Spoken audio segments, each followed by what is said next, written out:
Upon the twilight of the first age of Terra, the age of progression, a series of great and cataclysmic wars would erupt between its human inhabitants and a mysterious race of invaders from the stars. The consequences of such devastating conflicts were far-reaching. The invaders were eventually defeated and repelled, but in the aftermath of these end wars, governments would collapse, and humanity would face widespread starvation and extinction. Thus would begin Terra's second age, the Age of Desolation, or, as it is more commonly known, the 1,000-Year Darkness. For seeming eternity, the human race would endure a dark age of utter chaos, a period of everlasting ruin and strife in which only the strongest and most capable survived. Through this desolation, a lone warrior would rise up from the shadows. Seeking to re-establish order, this warrior would utilize a combination of hopeful words, what military power he held at his disposal, and, most importantly, lessons learned from civilizations past to bring humanity's remnants under his banner. Though this warrior's crusade would last many lifetimes, the human race, for the first time since its birth, would, at last, become united under a single cause and purpose.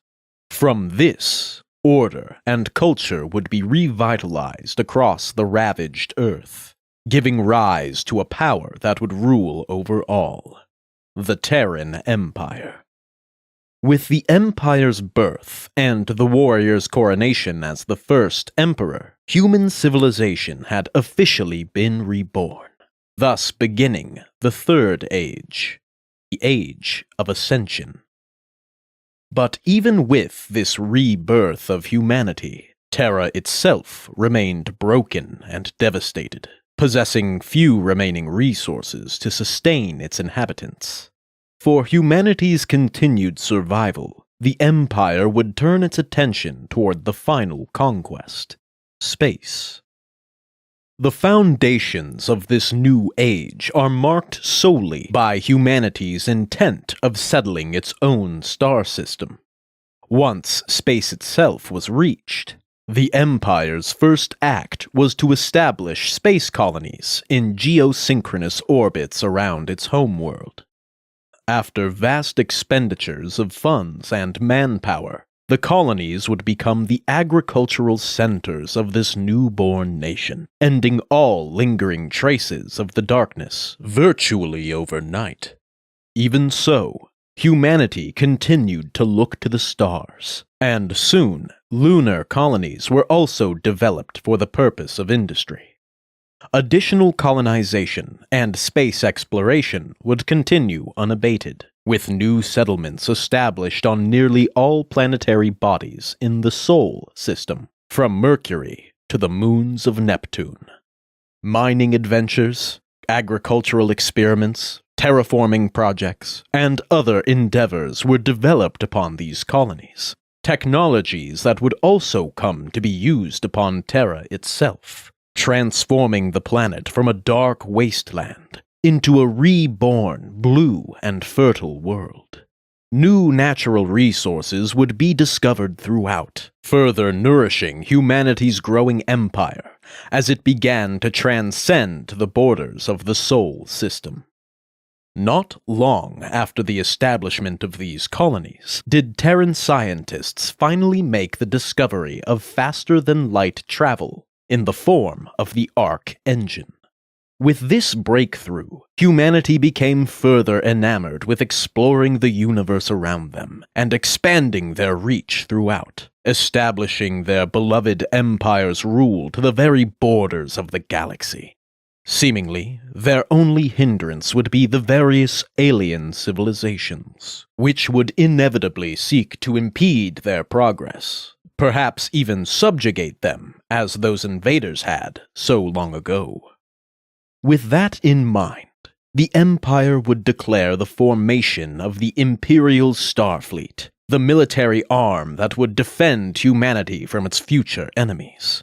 It would not be long before the imperial fleets and armies became as countless as the stars themselves. Well into the Age of Ascension's 3rd century, humanity would make first contact with an alien civilization in the further reaches of space.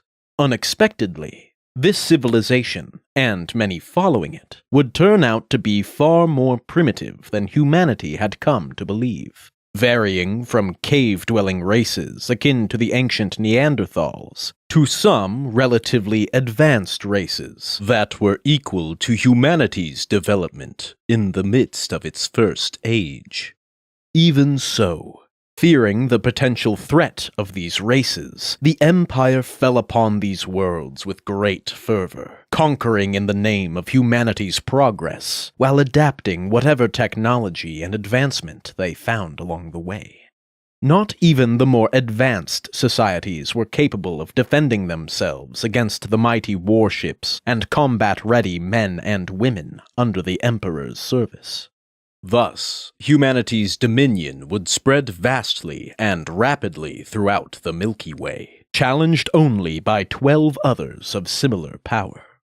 And yet, even with the rebirth and growth of human civilization, the freedom offered by space also led to the establishment of much darker enterprises. As humanity expanded further into the darkness without end, its ability to maintain order throughout its colonies continued to wane. The equally continued usage of merchant lines to resupply settlements with whatever necessary resources made attractive targets to those who operated outside civilization's law. Piracy had at last emerged. Despite every effort to prevent its growth, piracy would soon become abundant throughout the galaxy. Men and women of all races and backgrounds would commit themselves to the dream of vast power and wealth, utilizing knowledge of the space around them to exploit shipping lines and plunder and pillage in reflection of the ancient Terran buccaneers. Amongst that number, the most successful in these endeavors would come to form the infamous pirate clans, establishing their own dominions over the stars, all while retaining no mercy for those who may oppose them. It is now the 9th century of humanity's 3rd age. The galaxy progresses on as Terra and the other 12 galactic powers struggle and conflict amongst themselves, each vying for complete domination.